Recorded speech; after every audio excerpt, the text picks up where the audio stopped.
അനുഗ്രഹീതമായ നല്ല സന്ധ്യയ്ക്കായി ദൈവത്തിന് നന്ദിയോടെ സ്തോത്രം ചെയ്യുന്നു. അഭിനന്ദിയ തിരുമേനി, ബഹുമാനമുള്ള സമാജന്മാർ, കർത്താവിൻ പ്രിയ ശുശ്രൂഷകരെ, പ്രിയ സഹോദരങ്ങളെ, കർത്താവിൻ്റെ നാമത്തിൽ ഇവർക്കും സ്നേഹവന്ദനം.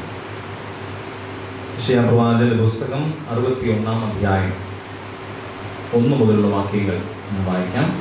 യെശയ്യാപ്രവാചകന്റെ പുസ്തകം 61-ാം അധ്യായം 1 മുതലുള്ള വാക്യങ്ങൾ.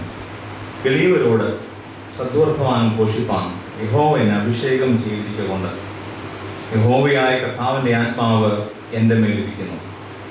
ഹൃദയം തകർന്നവരെ മുറികെട്ടുവാനും തടവുകാർക്ക് വിടുതലും ബദ്ധന്മാർക്ക് സ്വാതന്ത്ര്യവും അറിയിപ്പാനും യഹോവയുടെ പ്രസാദ വർഷവും നമ്മുടെ ദൈവത്തിൻ്റെ പ്രതികാര ദിവസവും പ്രസിദ്ധമാക്കുവാനും ദുഃഖിതന്മാരൊക്കെയും ആശ്വസിപ്പിപ്പാനും സിയോനിലെ ദുഃഖിതന്മാർക്ക് വെണ്ണീറിന് പകരം അലങ്കാരമാലയും ദുഃഖത്തിന് പകരം ആനന്ദ തൈലവും വിഷണ്ണ മനസ്സിന് പകരം സ്തുതി എന്ന മേലാടി കൊടുപ്പാനും അവൻ എന്നെ അയച്ചിരിക്കുന്നു. പ്രാർത്ഥിക്കാം.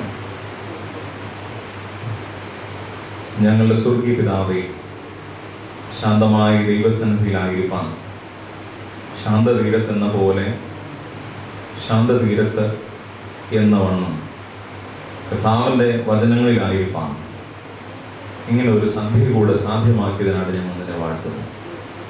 ഞങ്ങളുടെ ജീവിതം നിന്റെ മുമ്പിൽ തുറന്ന പുസ്തകം പോലെയാണ്. ഞങ്ങൾ എത്രയൊക്കെ അടച്ചാലും, ഞങ്ങൾ എത്രയൊക്കെ രഹസ്യമാക്കിയാലും, ഞങ്ങൾ എത്രയൊക്കെ ആരും അറിയിക്കാതെ ജീവിച്ചാലും, എൻ്റെ കർത്താവിൻ്റെ സന്നിധിയിൽ ഞാനൊരു തുറന്ന പുസ്തകമാണ് എന്ന് ഓർക്കുമ്പോൾ സ്തുതിയപ്പ, നന്ദി കർത്താവേ. ഈ രാത്രിയിൽ ശുദ്ധീകരിപ്പാൻ എന്നിൽ എന്തെങ്കിലും ഉണ്ടെങ്കിൽ എന്നെ അതിന് തയ്യാറാക്കണം. കൃപയിൽ ഞങ്ങളെ പുതിയണം.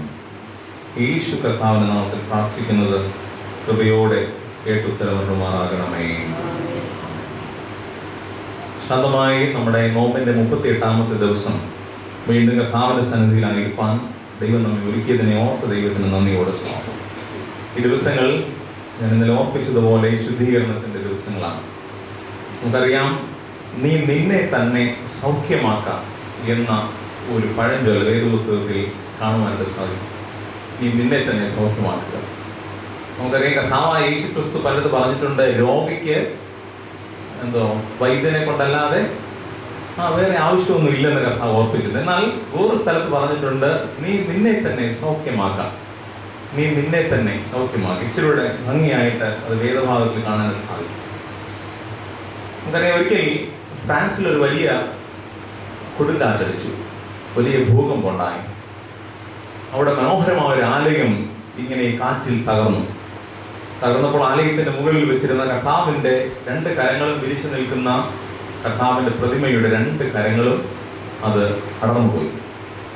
ഇങ്ങനെ കരം പിടിച്ച് നിൽക്കുന്ന, കരം നീട്ടി നിൽക്കുന്ന കർത്താവിൻ്റെ 2 കരങ്ങളും ഈ കാറ്റിൽ, ഈ ഭൂകമ്പത്തിൽ തകർന്നു പോയത് കണ്ട് വിശ്വാസികൾക്ക് വലിയ വേദനയായി, വലിയ പ്രശ്നമായി. അതെങ്ങനെ അതിനെ പരിഹരിക്കും? കാരണം അത്രയും ഉയരത്തിൽ നിൽക്കുന്നതാണ്, അത്രയും പ്രാചീനമായ ഒരു മനോഹരമായ പ്രതിമയാണ്. അതിനെ എങ്ങനെ റിപ്പയർ ചെയ്യും? ആ പ്രതിമ അല്ലെങ്കിൽ തിരിച്ചിറക്കി അതിനെ പുതിയ പ്രതിമയാക്കി വെക്കണം എന്നൊക്കെ വലിയ ആലോചന നിന്നപ്പോൾ ഒത്തിരി സാമ്പത്തിക ചിലവൊക്കെ ആവുമെന്ന് കണ്ടപ്പോൾ അവിടുത്തെ ഒരു പ്രധാനിയായ ഒരു വിശ്വാസി പറഞ്ഞു, നമുക്ക് ഒരു കാര്യം ചെയ്യാം, അവിടെ ഇങ്ങനെ ഒരു ബോർഡ് വയ്ക്കാം. ഈ പള്ളിയുടെ ഒരു സൈഡിൽ ഒരു ബോർഡ് വയ്ക്കുക, എനിക്ക് കരങ്ങളില്ല, എൻ്റെ കരം അത് നീയാണ്.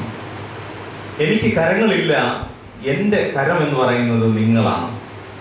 സഭയുടെ മുമ്പിൽ വയ്ക്കേണ്ടുന്ന ഏറ്റവും ഇമ്പോർട്ടൻ്റ് ആയിട്ടുള്ള ഒരു ബോർഡ് ഇപ്രകാരമായിരിക്കണം: കർത്താവിൻ്റെ കരങ്ങളല്ല ഇന്ന് പ്രവർത്തിക്കുന്നത്, എൻ്റെ കരമാണ് നിങ്ങളിൽ ഇരിക്കുന്നത്. ഞാൻ പറഞ്ഞല്ലോ, ഇന്ന് നമ്മുടെ സഭ അല്ലെങ്കിൽ കൂട്ടായ്മ എന്ന സഭ, എൻ്റെ ഹൃദയം എന്ന ഈ സഭയുടെ അവയവം ശുദ്ധീകരിക്കേണ്ടതിൻ്റെ ആവശ്യകത ഏറെ വർദ്ധിച്ചുകൊണ്ടിരിക്കുന്ന സമയത്ത് കർത്താവിൻ്റെ കരങ്ങളല്ല, എൻ്റെ കരങ്ങൾ തന്നെ കർത്താവിന് വേണ്ടി പ്രവർത്തിക്കണം എന്ന് ഓർക്കുമ്പോൾ, എൻ്റെ കരങ്ങൾ തന്നെ കർത്താവിന് വേണ്ടി പ്രവർത്തിക്കേണ്ടിയിരിക്കുന്നു ഓർക്കുമ്പോൾ ദൈവത്തിന് സ്തുതിയും സ്തോത്രവും കരയറ്റും. ലൂക്കോസ് എഴുതിയ സുവിശേഷം 4-ാം അധ്യായം അതിൻ്റെ 16 മുതലുള്ള വാക്യങ്ങൾ നമുക്ക് എല്ലാവർക്കും സുപരിചിതമാണ്. ലൂക്കോസ് എഴുതിയ സുവിശേഷം 4-ാം അധ്യായം 16 മുതൽ 22 വരെയുള്ള വാക്യങ്ങൾ. അവിടെ 18-ാമത്തെ വാക്യവും 19-ാമത്തെ വാക്യവും വളരെ പ്രസിദ്ധമാണ്. യെശയ്യാപ്രവാചകന്റെ പുസ്തകം 61-ാം അധ്യായത്തിലെ ആദ്യ 2 വാക്യങ്ങൾ, ഞാൻ വായിച്ച 2 വാക്യങ്ങൾ അവിടെ നമുക്ക് കാണാൻ സാധിക്കും. നസ്രത്ത് മാനിഫെസ്റ്റോ എന്നറിയപ്പെടുന്ന നസ്രത്തിലെ പ്രഖ്യാപനം കർത്താവ് അവിടെ നടത്തുന്നത് നമുക്ക് കാണാൻ സാധിക്കും. 16-ാമത്തെ വാക്യം മുതൽ 22-ാമത്തെ വാക്യം വരെ വായിക്കുമ്പോൾ നസ്രയത്തിലെ പ്രഖ്യാപനം നമുക്ക് കർത്താവ് അവിടെ നടത്തുന്നത് കാണാൻ സാധിക്കും. കർത്താവ് ആരാണെന്നും, കർത്താവ് എന്തിനു വേണ്ടിയാണെന്നും, കർത്താവ് എവിടെ നിന്ന് വന്നും, അല്ലെങ്കിൽ കർത്താവിന്റെ അധികാരം എന്തെന്നും, കർത്താവിന്റെ അഭിഷേകം എന്തെന്നും ഒക്കെ അവിടെ വ്യക്തമാക്കുന്ന ഒരു വേദഭാഗമാണ് നമുക്കിവിടെ വായിക്കുവാൻ സാധിക്കുന്നത്. അതിൽ 16-ാമത്തെ വാക്യത്തിൽ തന്നെ പറയുന്നു, അവൻ വളർന്ന നസ്രയത്തിൽ വന്നു, ശബത്തിൽ തന്റെ പതിവ് പോലെ പള്ളിയിൽ ചെന്ന് വായിപ്പാൻ എഴുന്നേറ്റ് നിന്നു. പതിവ് പോലെ എന്ന ഒരു വാക്കവിടെ പ്രത്യേകം പറയുന്നു. നമ്മൾ പതിവായി ചെയ്യുന്ന ചില കടമകൾ, ചില ഉത്തരവാദിത്വങ്ങളൊക്കെ ഉണ്ട്. ഇവിടെ കർത്താവ് ചെയ്ത ഒരു പതിവ് തെറ്റാത്ത ഒരു സംഭവം എന്താണെന്ന് അറിയാമോ? ആലയത്തിൽ പോകുമായിരുന്നു എന്നുള്ളതാണ്. കർത്താവ് ദൈവമാണ്, കർത്താവ് അഭിഷേകം പ്രാപിച്ച ആളാണ്, കർത്താവ് മശികയാണ്, കർത്താവ് ലോകരക്ഷിതാവാണ്. പക്ഷേ തൻ്റെ നടപ്പ്, തൻ്റെ കുടുംബത്താലുണ്ടായ നടപ്പ്, താൻ ശീലിച്ചു വന്നിരുന്ന ശീലങ്ങൾ, തൻ്റെ പതിവുകൾ അതൊന്നും തെറ്റിക്കാതെ കർത്താവ് തൻ്റെ ശുശ്രൂഷയുടെ മധ്യത്തിലും തൻ്റെ അവസാന നാളുകളിലും ആ പതിവ് അതുപോലെ ചെയ്യുന്നു എന്നത് ഇവിടെ കാണുവാൻ സാധിക്കും. പതിവ് പോലെ ആലയത്തിൽ ചെന്ന് വായിപ്പാൻ എഴുന്നേറ്റ് നീ നിന്നെ തന്നെ സൗഖ്യമാക്കാം എന്നത് നസ്രത്ത് മാനിഫെസ്റ്റോയുടെ ഏറ്റവും പ്രധാനപ്പെട്ട ഒരു ഘടകമാണ്. ഇപ്പോൾ ഇലക്ഷന്റെ കാലമാണ്. ഓരോരുത്തരും അവരുടെ മാനിഫെസ്റ്റോകൾ ഇറക്കുന്ന സമയമാണ്. ഓരോ പാർട്ടികളും അവരുടെ പ്രഖ്യാപനങ്ങൾ നടത്തും, അവരുടെ വാഗ്ദാനങ്ങൾ നടത്തും. ഞങ്ങൾ ജയിച്ചു വന്നാൽ ഇന്ന ഇന്ന കാര്യങ്ങൾ ചെയ്യും, ഞങ്ങൾ തുടർന്നാൽ ഇന്ന ഇന്ന കാര്യങ്ങൾ ചെയ്യും, ഞങ്ങൾ വന്നാൽ ഇതെല്ലാം മാറും, ഇതെല്ലാം പുതിയതാകും, ഇതെല്ലാം നന്നാവും എന്നൊക്കെ പറഞ്ഞ് പുതിയ മാനിഫെസ്റ്റോകൾ വരുന്ന സമയത്താണ് ഇങ്ങനെ ഒരു മാനിഫെസ്റ്റോ, നസ്രത്ത് മാനിഫെസ്റ്റോയുടെ പ്രാധാന്യത്തെക്കുറിച്ച് ഞാൻ ചിന്തിക്കുന്നു. കർത്താവ് അതിന് ഇന്നലെ നമ്മൾ വായിച്ച ഭാഗത്ത് പറയുന്നുണ്ട്, ഒരു പ്രവാചകനും തൻ്റെ ദേശത്ത് അല്ലെങ്കിൽ തൻ്റെ ഭവനത്തിൽ സ്വീകാര്യനല്ല എന്ന് കർത്താവ് പറയുന്നിടത്ത് തന്നെ കർത്താവ് തന്നെ മാനിഫെസ്റ്റോ പറയുകയാണ്. സ്വന്തം ഭവനത്തിൽ തന്നെ ഇത് ആരംഭിക്കണം എന്ന് ഇവിടെ കർത്താവ് തിരുത്തി പറയുന്നു. സ്വന്തം ഭവനത്തിൽ ആരംഭിക്കേണ്ടതാണ് ഈ ശുദ്ധീകരണം എന്ന് ഒന്നുകൂടെ പറഞ്ഞ് കർത്താവ് തുടരുകയാണ്. സ്വന്തം ഭവനത്തിൽ, അതായത് താൻ വളർന്ന നസ്രത്തിൽ വന്നു തന്നെ താൻ ആരാണെന്ന് പ്രഖ്യാപിക്കുന്ന കർത്താവിന്റെ മാനിഫെസ്റ്റോ. എന്നെ കേൾക്കുന്ന പ്രിയപ്പെട്ടവരെ, നമ്മുടെ ഉള്ളിൽ തന്നെ ആരംഭിക്കേണ്ടുന്ന, നമ്മുടെ വസിക്കുന്ന സ്ഥലത്ത് തന്നെ ആരംഭിക്കുന്ന ഒന്നാണ് നമ്മുടെ ഈ ശുദ്ധീകരണം എന്നത് ഒരിക്കലും മറന്നു പോകരുത്. നമ്മുടെ ശുദ്ധീകരണം നമ്മൾ വസിക്കുന്നിടത്ത് തന്നെ ആരംഭിക്കണം. നമ്മുടെ ശുദ്ധീകരണം നമ്മളിൽ തന്നെ ആരംഭിക്കണമെന്ന് ഈ മാനിഫെസ്റ്റോയിൽ വളരെ വ്യക്തമായിട്ട് കർത്താവ് പറയുന്നു. യെശയ്യാപ്രവാചകന്റെ പുസ്തകത്തിൽ അവന് കൊടുത്തത്, അവൻ പുസ്തകം എടുത്ത് നോക്കി. അപ്പോൾ 18-ാമത്തെ വാക്യം പറയുന്നത്, ദരിദ്രന്മാരുടെ സുവിശേഷം അറിയിപ്പാൻ കർത്താവിന് അഭിഷേകം ചെയ്തിരിക്കാൻ അവന്റെ ആത്മാവ് എന്റെ മേലുണ്ട്. ബദ്ധന്മാർക്ക് വിടുതലും കുരുടന്മാർക്ക് കാഴ്ചയും പ്രസംഗിപ്പാനും പീഡിതന്മാരെ വെടിവെച്ചയപ്പാനും കർത്താവിന്റെ പ്രസാദ വർഷം പ്രസംഗിപ്പാനും എന്നെ അയച്ചിരിക്കുന്നു എന്ന സ്ഥലം കണ്ടു. ഞാൻ പറഞ്ഞല്ലോ, അതിന്റെ താഴോട്ട് വരുമ്പോൾ, അതിന്റെ താഴോട്ട് വായിക്കുമ്പോൾ പറയുന്നുണ്ട്, നിങ്ങൾ ഈ ഭാഗം വായിച്ചു കേട്ടതിനാൽ, ഇന്ന് ഞാൻ എന്റെ വായിലൂടെ നിങ്ങൾ കേട്ടതിനാൽ ഈ തിരുവെഴുത്ത് ഇന്ന് നിവൃത്തി വന്നു എന്ന് പറഞ്ഞ് 22-ാമത്തെ വാക്യം വരെ വായിക്കുമ്പോൾ ഈ തിരുവെഴുത്ത് ഇന്ന് നിവൃത്തിയായി എന്ന് പറഞ്ഞ് കർത്താവ് അതിനെ ഒന്നുകൂടെ വിശദീകരിക്കുന്നത് കാണാൻ സാധിക്കും. അപ്പോൾ നൂറ്റാണ്ടുകൾക്ക് മുൻപ് പ്രവാചകൻ മുഖാന്തരം എഴുതിയ വചനം ഇവിടെ നിവൃത്തിയാക്കുകയാണ് കർത്താവിന്റെ വായിലൂടെ. നമ്മൾ ഓർത്തുകൊള്ളണം, ശുദ്ധീകരണം ആരംഭിക്കേണ്ടത് എവിടെ നിന്നാണ്? സ്വഭാവത്തിൽ നിന്നാണ്.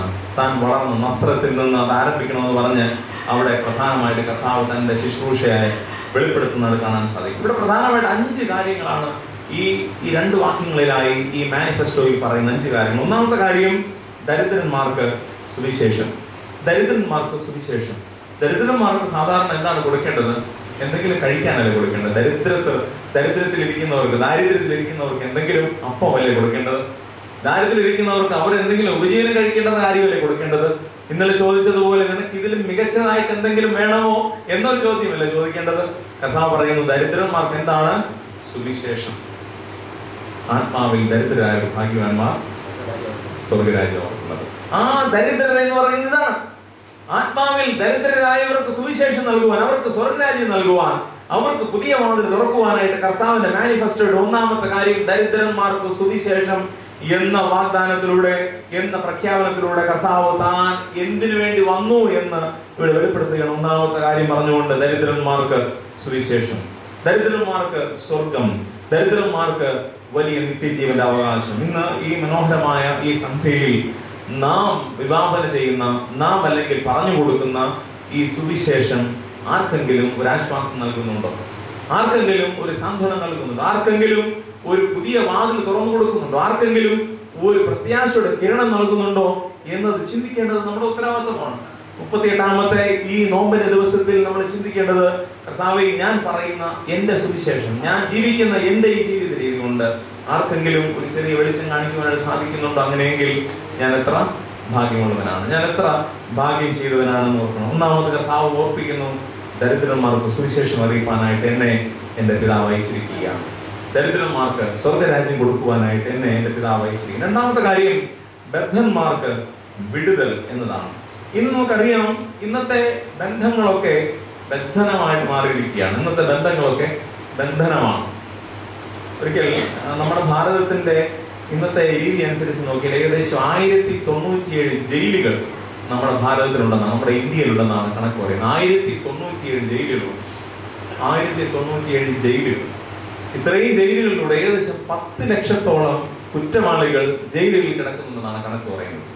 10 ലക്ഷത്തോളം. ഇപ്പോൾ അധികമായി കാണും. കുറച്ച് നാൾ മുമ്പ് വരെ 10 ലക്ഷത്തിലധികം കുറ്റവാളികൾ ഈ ജയിലുകളിൽ ഇന്ന് കിടക്കുന്നുണ്ട്. അതിൽ 20% പേര് വെറും നിരപരാധികളാണ്, ഒരു കുറ്റവും ചെയ്യാത്ത വെറും നിരപരാധികളാണ്. 40% പേര് അവരുടേതല്ലാത്ത തെറ്റുകൊണ്ട്, മനഃപൂർവ്വമല്ലാത്ത തെറ്റുകൾ കൊണ്ട്, സാഹചര്യങ്ങൾ കൊണ്ട് തെറ്റ് ചെയ്ത് ജയിലിൽ കഴിയുന്നവരാണ് 40%. അപ്പം മൊത്തം 60ആയി.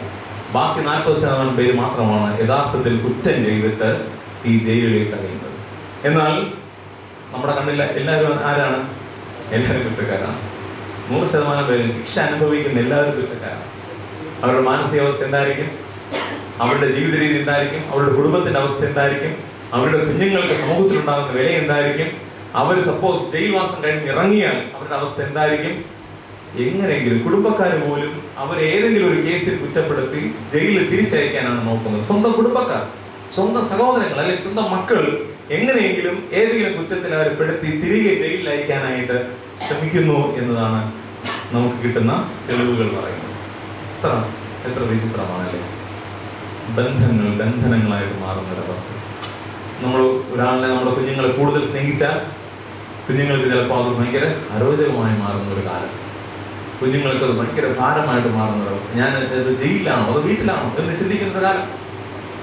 ബദ്ധന്മാർക്ക് വിടുതൽ എന്ന് പറയുന്ന സുവിശേഷം അതെങ്ങനെയാണ്? ആരെങ്കിലും ഒന്ന് ദേഷ്യപ്പെട്ടാൽ, ആരെങ്കിലും ഒന്ന് ശകാരിച്ചാൽ, ആരെങ്കിലും ഒന്ന് ഉപദേശിച്ചാൽ നമുക്ക് സ്ട്രെസ് അടക്കാൻ വയ്യാത്തൊരു കാലം, നമുക്ക് സഹിക്കാൻ കഴിയാത്തൊരു കാലം. ബദ്ധന്മാർക്ക് വിടുതൽ നൽകുന്ന സുവിശേഷത്തിന്റെ ഒരു പോഷണം കർത്താവ് വീണ്ടും തുറന്നു കാണിക്കുകയാണ്. ഞാൻ പറഞ്ഞത്, ഈ ജയിലുകളിൽ ഒരിക്കൽ ഒരു സെമിനാരിയിൽ ഒരു ലെറ്റർ വന്നു. ഈ ലെറ്റർ വന്നത് ഒരു ഇംഗ്ലീഷിലെ 4 വാചകങ്ങൾ കൊണ്ടാണ് ആ ലെറ്റർ ആ സെമിനാരിയിൽ വന്നു വിട്ടത്. ആ സെമിനാരിയിൽ ആ ലെറ്റർ വായിച്ചപ്പോൾ ഒരു ആശ്ചര്യം തോന്നി. ആ സെമിനാരി ലെറ്ററിന്റെ വാക്കുകൾ ഇങ്ങനെയായിരുന്നു: ബി എ ലവ് ബോംബ്. രണ്ടാമത്തെ വാക്ക് ലെറ്റ് ഇറ്റ് ബി എക്സ്പ്ലോഡഡ്. മൂന്നാമത്തത് not to kill but to heal the broken heart. മലയാളത്തിൽ എങ്ങനെയാണ്? ഒരു സ്നേഹത്തിന്റെ ബോംബായി തീരുക, സ്നേഹത്തിന്റെ ബോംബായി തീരുക. അത് പൊട്ടിത്തെറിക്കട്ടെ. മനുഷ്യനെ കൊല്ലാനല്ല, തകർന്ന ഹൃദയങ്ങളെ സൗഖ്യമാക്കുവാൻ അത് പൊട്ടിത്തെറിക്കട്ടെ. ഇത് വന്നെത്തിയത് 4 ചെമ്മാച്ചന്മാരുടെ കയ്യിലാണ്. അവര് സെമിനാരി പഠിക്കുന്ന സമയത്ത് ലെറ്റർ, ഒരു അഡ്രസ്സും ഇല്ലാതെ സെമിനാരിയിൽ വന്ന ഒരു ലെറ്റർ. ആരയച്ചെന്ന് അറിയത്തില്ല, ആർക്കയച്ചെന്ന് അറിയത്തില്ല. പക്ഷെ ഒരു ലെറ്റർ അവിടെ വന്നു. ഏതോ തിരുമേനിമാരോ ആരെ പഠിപ്പിക്കുന്ന ആരോ ചെയ്തതാണ്. Be a love bomb, let it be exploded, not to kill but to heal the broken heart. തകർന്ന ഹൃദയങ്ങളെ സൗഖ്യമാക്കുന്ന സ്നേഹത്തിന്റെ ബോംബായിട്ട് തീരുക. ഇവരെ ഭയങ്കരമായിട്ട് മതിച്ചു. ഇവർക്ക് ഉറക്കമില്ല. ഈ 4 പേർക്ക് ഉറക്കമില്ല. അവർ 4 പേര് ഒരുമിച്ചിരുന്ന് പ്രാർത്ഥിക്കാൻ തുടങ്ങി. 4 പേര് ഒരുമിച്ചിരുന്ന് തീരുമാനമെടുക്കാൻ തുടങ്ങി. അതിൽ ഒരാൾ റംബാനായിട്ട് മാറി. പിന്നീട് അച്ഛനായി ബിഷപ്പാവുന്നതിന് തൊട്ട് മുമ്പുള്ള സ്ഥാനമാണ് റംബാച്ചൻ എന്ന് പറയുന്നത്. റംബാസ്ഥാനം. റംബാനായിരുന്നപ്പോൾ തിരുവനന്തപുരം സെൻട്രൽ ജയിലിലെ ചാപ്ലിൻ എന്ന വലിയൊരു പൊസിഷനിലേക്ക് ആ റംബാച്ചൻ വന്നു. ഇന്ന് സർക്കാർ ജയിലുകളിലൊന്നും അങ്ങനെയുള്ള സ്ഥാനങ്ങളൊന്നും ഇല്ല. എന്നാൽ അന്ന് ഏകദേശം 45 വർഷം മുൻപ് സെൻട്രൽ ജയിലിലെ ചാപ്ലിനായിട്ട് ഈ റംബാച്ചൻ മാറി. എന്തുകൊണ്ടെന്നറിയാമോ? ഇങ്ങനെയുള്ള ബ്രോക്കൺ ഹാർട്ടുകളെ സ്നേഹത്തിന്റെ സൗഖ്യത്തിലൂടെ അവരെ തിരികെ കൊണ്ടുവരാനായിട്ട് ആ കത്തിന് ഉണ്ടായ വലിയ ഫലം, ദൈവത്തിന്റെ പ്രവൃത്തിക്കുണ്ടായ വലിയ ഫലം. ഇന്ന് കേൾക്കുന്ന പ്രിയപ്പെട്ടവരെ, എത്ര പേർക്ക് ഇത് മനസ്സിലാകുമെന്ന് എനിക്കറിയത്തില്ല. പക്ഷെ ഓർത്തുകൊള്ളണം, ഇന്നത്തെ ബന്ധനങ്ങളാകുമ്പോൾ കർത്താവ് തന്റെ മാനിഫെസ്റ്റോയിൽ, തന്റെ പ്രഖ്യാപനത്തിൽ പറയുന്നുണ്ട്. എന്താണ്? ബദ്ധന്മാർക്ക് വിടുതൽ. എങ്ങനെയൊക്കെ ബന്ധനങ്ങളായിരുന്നാലും, അത് ജയിലിലാണോന്നില്ല, അത് സ്നേഹത്തിന്റെ ആകട്ടെ, അത് ഏതെങ്കിലും തരത്തിലുള്ള മാനസിക സമ്മർദ്ദത്തിന്റെ ആകട്ടെ, ഏതെങ്കിലും പ്രശ്നത്തിന്റെ ആകട്ടെ, ഏതെങ്കിലും രോഗത്തിന്റെ ആകട്ടെ, ഏതെങ്കിലും പ്രയാസങ്ങളുടേതാകട്ടെ, എന്തെങ്കിലും ബുദ്ധിമുട്ടുകളാകട്ടെ, നാം ഒരു തരത്തിൽ അല്ലെങ്കിൽ മറ്റൊരു തരത്തിൽ ഏതെങ്കിലും ബന്ധനത്തിലാണെന്ന് ചിന്തിക്കുമ്പോൾ ഓർത്തുകൊള്ളണം, കർത്താവ് ഇവിടെ വന്നത് ഈ ലോകത്തിൽ, കർത്താവ് തന്റെ പിതാവ് തന്നെ അയച്ചത് ഈ ബന്ധനങ്ങളെ അഴിക്കുവാനായിട്ടാണ്, ബദ്ധന്മാർക്ക് വിടുതൽ കൊടുക്കുവാനായിട്ടാണെന്ന് ഓർക്കുമ്പോൾ ദൈവത്തിന്റെ സ്നേഹത്തെ ഓർത്ത് ദൈവത്തിന് സ്തോത്രം ചെയ്യുവാൻ നമുക്കിടയായിത്തീരണം. എന്റെ കർത്താവ് ഈ ലോകത്തിൽ വന്നത് എന്നെ ബന്ധനത്തിൽ നിന്ന് വിടുവിക്കാനായിട്ടാണ്, എന്നെ ഈ ബന്ധനത്തിൽ നിന്ന് വിടുതൽ നൽകുവാനായിട്ടാണ് എന്നത് ഓർക്കണം. മൂന്നാമത്തെ കാര്യം, 2 കാര്യങ്ങൾ ഞാൻ പറഞ്ഞു. 1, ദരിദ്രർക്ക് സുവിശേഷം. 2, ബദ്ധന്മാർക്ക് വിടുതൽ. മൂന്നാമത്തെ കാര്യം, കുരുടർക്ക് കാഴ്ച. കുരുടർക്ക് കാഴ്ച. കഴിഞ്ഞിടയ്ക്ക് മർത്തോമയുടെ ചെറിയ ഹാളിൽ വെച്ച് സൗജന്യ മെഡിക്കൽ ക്യാമ്പ് ഉണ്ടായിരുന്നു. ഏകദേശം 500-ൽ-അധികം പേരാണ് അവിടെ വന്നത്. എന്തിനാണ്? സൗഖ്യം പ്രാപിക്കാൻ വേണ്ടിയാണ്. കാരണം മെഡിക്കൽ ക്യാമ്പാണ്, വിവിധമായ ടെസ്റ്റുകളൊക്കെ ഉണ്ടായിരുന്നു. ഏകദേശം 125ഓളം പേര് കണ്ണടയ്ക്ക് മാത്രമായിട്ട് വന്നു. 125ഓളം പേര് കണ്ണട സൗജന്യമായിട്ട് കിട്ടുമെന്ന് പറഞ്ഞിട്ട് 125 പേര് വന്നു. അതിൽ 100 പേർക്കും കണ്ണട ഉള്ളതാണ്, പക്ഷെ ഇച്ചിരിയുടെ മെച്ചമായത് കിട്ടിയാൽ നല്ലതല്ലേ എന്ന് പറഞ്ഞ് 125ഓളം പേര് വന്നു. ഇതൊക്കെ എങ്ങനെ അറിഞ്ഞെന്ന് ചോദിച്ചാൽ അവരെന്നത് പറഞ്ഞ കണക്കാണ്. കാരണം നമ്മളോട് മെഡിക്കൽ ക്യാമ്പ് നടത്തുന്നതായതുകൊണ്ട് അവർ പറഞ്ഞതാണ് 125ഓളം പേര് വന്നു. പറഞ്ഞത് അവർ മുഴുവൻ അന്ധന്മാരെ കൊണ്ട് നിറഞ്ഞതുകൊണ്ടല്ല കർത്താവ് അങ്ങനെ ആ മാനിഫെസ്റ്റോ പറഞ്ഞത്. കർത്താവ് പറഞ്ഞത് നമ്മൾ കാണേണ്ടത് കാണണം, നമ്മൾ കണ്ണടച്ചാലും കണ്ണു തുറന്നാലും ദർശനങ്ങളെ കാണുന്നവരായിരിക്കണം. ഇന്ന് ദർശനങ്ങളെ കാണുവാൻ കഴിയാതെ വേണം നമ്മുടെ കണ്ണുകൾ അന്ധമായിരിക്കുകയാണ്. ഇന്ന് ദർശനങ്ങളെ കാണുവാൻ കഴിയാതെ വേണം ദൈവമക്കളുടെ കണ്ണുകളൊക്കെ കുരുടായിരിക്കുകയാണ്. അതുകൊണ്ട് കർത്താവ് പറയുന്നു, കുരുടന്മാർക്ക് കാഴ്ച കൊടുക്കുവാൻ, ദർശനം കാണാൻ കഴിയാത്തവർക്ക് ദർശനങ്ങൾ കൊടുക്കുവാൻ, അന്ധമായതിനെയൊക്കെ മാറ്റുവാൻ, ഇരുളിൽ വെളിച്ചം നൽകുവാൻ ഞാൻ ഈ ലോകത്തിലേക്ക് വന്നു എന്ന് പറഞ്ഞ് കർത്താവ് തന്റെ മാനിഫെസ്റ്റോ ഒന്നുകൂടെ ഇങ്ങനെ തുറന്നു കാണിക്കുകയാണ്. ദർശനം കാണുവാനായിട്ട് കഴിയാത്ത ഒരു കാലം. പ്രവാചകങ്ങൾ പറയുന്നുണ്ട്, പുത്രന്മാരും പുത്രിമാരും ഒക്കെ ദർശനങ്ങളെ കാണും, അവര് ദർശനങ്ങളെ സംസാരിക്കും, അവര് പഴയതുപോലെ അങ്ങനെ ഒരു കാലം ഇനി വരണമേ എന്ന് നമുക്ക് പ്രാർത്ഥിക്കണം. കാരണം ഇങ്ങനെ കർത്താവേ, ഞങ്ങളുടെ മക്കളും ഞങ്ങളുടെ പുത്രന്മാരും പുത്രിമാരും ഒക്കെ ദർശനങ്ങളെ കാണണം, അവരതൊക്കെ ദർശിക്കണം, അവരത് മനസ്സിലാക്കണം, കർത്താവ് അങ്ങനെയുള്ള ദർശനങ്ങൾ നൽകണം എന്ന് പറഞ്ഞ് എപ്പോഴും പ്രാർത്ഥിക്കുന്ന ഒരു സമയം നമുക്ക് വരുവാനായിട്ട് ഇനി സാധ്യമാണോ എന്ന് നമുക്കറിയത്തില്ല. കർത്താവ് പറയുന്നു, കുരുടന്മാർക്ക് കാഴ്ച കൊടുക്കുവാനായിട്ടാണ് ഞാൻ ഈ ലോകത്തിൽ വന്നത്. കർത്താവ് പല കുരുടന്മാരെ സൗഖ്യമാക്കിയിട്ടുണ്ട്. അപ്പം പലരും അതിനെ വ്യാഖ്യാനിക്കും, അതാണ് കർത്താവ് പറഞ്ഞ കാര്യം കർത്താവ് ചെയ്തു, കുരുടന്മാർക്ക് സൗഖ്യം കൊടുക്കുന്നത്. അതല്ല, ദർശനം കാണുവാൻ നമുക്ക് ഭാഗ്യമുണ്ടാകണം. കണ്ണുകൾ അടയ്ക്കുവാൻ, നമ്മുടെ കണ്ണുകൾ അടയ്ക്കുമ്പോൾ ദൈവം നമ്മോട് പറയുന്നതിൽ നിന്ന് മനസ്സിലാക്കുവാൻ അതിനുള്ള ഭാഗ്യം നമുക്കുണ്ടാകുന്ന ഒരു കാലമാണ് ദർശനങ്ങളെ കാണുന്ന കാലം. നമുക്കറിയാം, കന്നഡ എന്ന് പറയുന്നൊരു കവിതയുണ്ട്. അത് ഇറങ്ങിയിട്ട് 25 വർഷമായി. അതിൻ്റെ ആഘോഷമൊക്കെ ഈ കഴിഞ്ഞിടയ്ക്ക് മുഖ്യമന്ത്രി വന്ന് നടത്തിയായിരുന്നു, ഒരുകിൽ കാട്ടാക്കടയുടെ കന്നഡ. അതിൽ ഏറ്റവും അവസാനം ഒരു പറയുന്നുണ്ട്, എന്തോ, ഒരാളൊരിക്കൽ കന്നഡ വച്ചു കല്ലറി കുരിശേറ്റം, വേറൊരാളൊരിക്കൽ കണ്ണട വച്ചു ചെകിടടി വെടിയുണ്ട. അതാ, ഒരാളൊരിക്കൽ കണ്ണട വെച്ചത് കൊണ്ട് അവനെ കല്ലെറിഞ്ഞ് അവനെ ചാട്ടക്കടിച്ച് അവനെ കുരിശിലേറ്റി. വേറൊരാൾ കണ്ണട വെച്ചതുകൊണ്ട് അവനെ വെടിവെച്ച് കൊന്നു. അത് മഹാത്മാഗാന്ധിയെ കുറിച്ചാണ് പറഞ്ഞത്. വേറെ ആരെയും കണ്ണട വെച്ചിട്ടില്ല. മനുഷ്യരൊക്കെ എപ്പോഴും കർത്താവിനെ ഒരു സഹായമായിട്ടാണ് കണ്ടിരിക്കുന്നത്. അതുകൊണ്ടാണ് അവരിങ്ങനെയൊക്കെ പാടിയത്. പക്ഷെ ആ കവിതയിൽ പറഞ്ഞിരിക്കുന്നതൊക്കെ വളരെ വ്യക്തമാണ്, വളരെ സത്യസന്ധമാണ്. ആരെങ്കിലുമൊക്കെ കണ്ണട വയ്ക്കുന്നുണ്ടെങ്കിൽ അവരെയൊക്കെ ഈ ലോകം മാറ്റി നിർത്തും. ആരെങ്കിലുമൊക്കെ കാണാൻ ശ്രമിക്കുന്നുണ്ടെങ്കിൽ ലോകം അവരെ മാറ്റി നിർത്തും. പക്ഷേ കർത്താവ് തന്റെ മാനിഫെസ്റ്റോയിൽ പറയുന്നുണ്ട്, ഞാൻ കുരുടന്മാർക്ക് കാഴ്ച കൊടുക്കുവാനായിട്ടാണ് ഈ ലോകത്തിൽ വന്നത്. ഞാൻ ദർശനം കാണാൻ കഴിയാത്തവരെ ദർശനം കാണുവാനായിട്ട് പഠിപ്പിക്കുവാനാണ് വന്നത്. കാരണം അതിനുവേണ്ടിയാണ് എന്നെ ദൈവം അഭിഷേകം ചെയ്തുകൊണ്ട് വിട്ടത് എന്ന് പറയുന്നുണ്ട്. അപ്പോഴും ഞാൻ ഓർക്കണം, ഞാൻ എന്നെ തന്നെ സൗഖ്യമാക്കേണ്ടുന്ന കാലം ഏറ്റവും അതിക്രമിച്ചിരിക്കുകയാണ്. ഇനി ആര് എന്നെ പഠിപ്പിക്കും? ഇനി ആര് എന്നോട് സുവിശേഷം പറയും? ഇനി ആര് എനിക്ക് വേണ്ടി പ്രാർത്ഥിക്കും? ഞാൻ എന്നെ തന്നെ സൗഖ്യമാക്കേണ്ടുന്ന കാലം അതിക്രമിച്ചിരിക്കുന്നു എന്ന് ഈ നോമ്പ് കാലത്തെങ്കിലും ഓർത്തില്ല എങ്കിൽ എങ്ങനെ നമ്മുടെ കർത്താവിനെ സ്വീകരിക്കുവാൻ, അവന്റെ വരവിന് വേണ്ടി കാത്തിരിക്കുവാൻ എനിക്ക് സാധിക്കും? 4ാമത്തെ കാര്യം, പീഡിതന്മാരെ വിടുവിച്ചയക്കുവാനായിട്ട് എന്നെ ദൈവം വിളിച്ചു. പീഡിതന്മാരെ വിടുവിച്ചയക്കുക. ആരെങ്കിലും പീഡ അനുഭവിക്കുന്നവരായിട്ടുണ്ടോ? ആരെങ്കിലും പ്രയാസം അനുഭവിക്കുന്നവരായിട്ടുണ്ടോ? ഒരു നോക്കുകൊണ്ട്, ഒരു വാക്കുകൊണ്ട്, ഒരു കൈ സഹായം കൊണ്ട്, ഒരു ചെറിയ പ്രവൃത്തി കൊണ്ട് ആർക്കെങ്കിലും ഒരു ആശ്വാസമാകാൻ സാധിച്ചാൽ കർത്താവിന്റെ മാനിഫെസ്റ്റോ എന്നിലൂടെ, ഞാൻ നേരത്തെ പറഞ്ഞല്ലോ, കർത്താവിന്റെ കരങ്ങളാകുന്ന ഈ കരങ്ങളിലൂടെ അത് നിറവേറി എന്ന് പറയാൻ സാധിക്കും. നമ്മളൊക്കെ മനുഷ്യരാണ്. നമ്മൾ പറയുന്നതും നമ്മൾ ചെയ്യുന്നതും ഒക്കെ വളരെ നിസ്സാരമായിട്ടൊക്കെ ആയിരിക്കും നമ്മൾ എടുക്കുക. അത് അപ്പോൾ തന്നെ കളയും. പക്ഷെ ഓർത്തുകൊള്ളണം, എന്നെ നിങ്ങളെ കാണുന്നൊരു ദൈവമുണ്ട്. അവൻ സകലത്തിൻ്റെയും കർത്താവാണ്. അവൻ സകലത്തിൻ്റെയും കർത്താവാണ്. സകലത്തിൻ്റെയും കർത്താവാണ്. ഞങ്ങൾ ഇന്നൊരു പ്രാർത്ഥനയ്ക്ക് പോയ സമയത്ത് അവിടുത്തെ അമ്മ ഇങ്ങനെ ഒരുക്കി പറഞ്ഞു. അമ്മ പുറത്ത് ജോലി ചെയ്തുകൊണ്ട സമയത്ത് വല്ലാത്തൊരു തലകറക്കം ഉണ്ടായി. അവർ തലകറങ്ങി വീണ് തലയിൽ ഒരു ഓപ്പറേഷൻ ചെയ്ത ഒരു സ്ത്രീ, ഒരമ്മയാണ്. തലകറക്കം ഉണ്ടായി. അവർ തറയിൽ വീണു എന്ന് ചിന്തിച്ചു. പക്ഷേ തറയിൽ വീണില്ല. അവർ ഓർക്ക നിലവിളിച്ചു, ദൈവമേ, യേശുവെ, എന്നെ തള്ളിയിടരുത്, വീണാ പോയി, എന്നെ നോക്കാൻ ആരുമില്ല എന്ന് ഉറക്ക നിലവിളിച്ചു. ആ വീട്ടുമുറ്റത്ത് കിടന്നു. അവർ പറയുന്ന ആരോ എടുത്തുകൊണ്ട് വീട്ടിൻ്റെ പടിക്കലിരുത്തി. അറിയത്തില്ല എന്തോ സംഭവിച്ചതെന്ന്.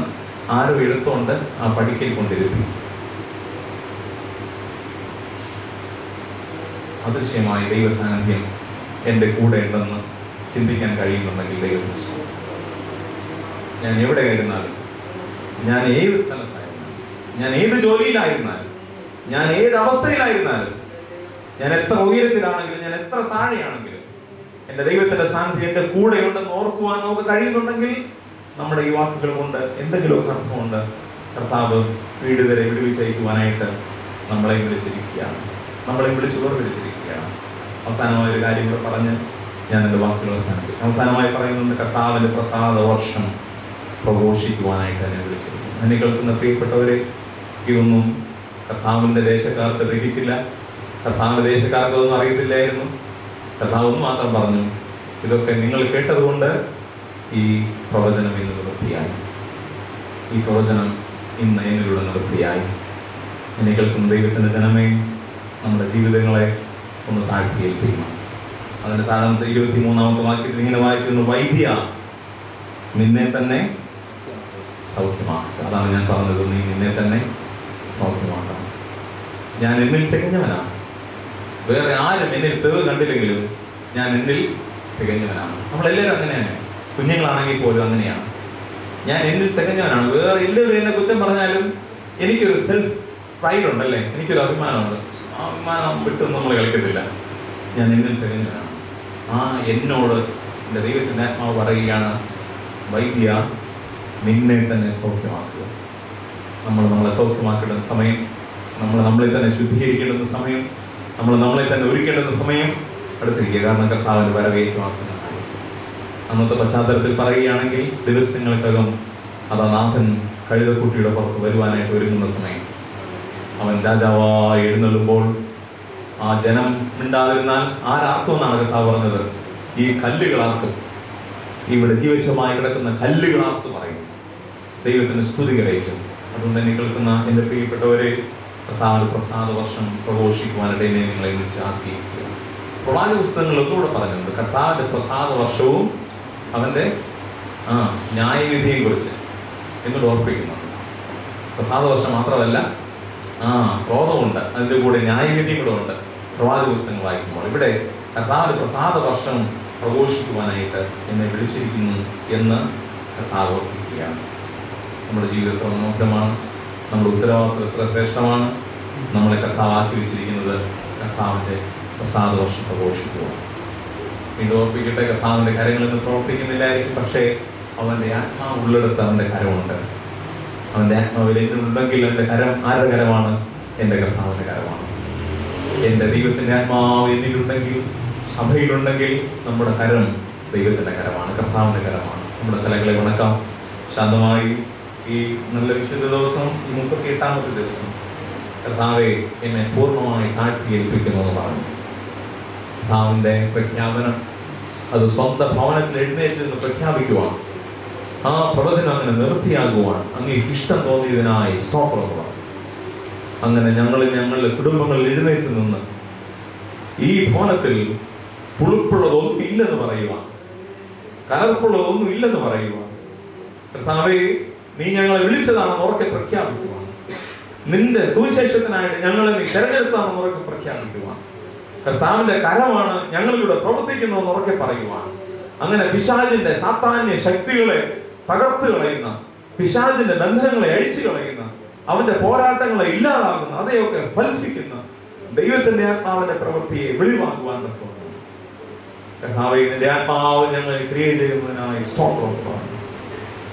നമ്മളെ തന്നെ ഏൽപ്പിച്ചു കൊടുക്കാം. കർത്താവ്, എന്നെ ഒന്ന് ശുദ്ധീകരിക്കണമേ, എന്നെ ഒന്ന് ഒരുക്കണമേ, എന്നെ ഒന്ന് പണിയണമേ, നിനക്കായി ജീവിപ്പാൻ എന്നെ ഒന്ന് സഹായിക്കും. മാനവാന്റെ നിമിഷങ്ങൾ ദൈവസന്നിധിയിൽ നമ്മുടെ ഹൃദയങ്ങളെ ഏൽപ്പിക്കും. യേശുവിന്റെ സന്നിധിയിൽ നമ്മെ തന്നെ ഏൽപ്പിച്ചു.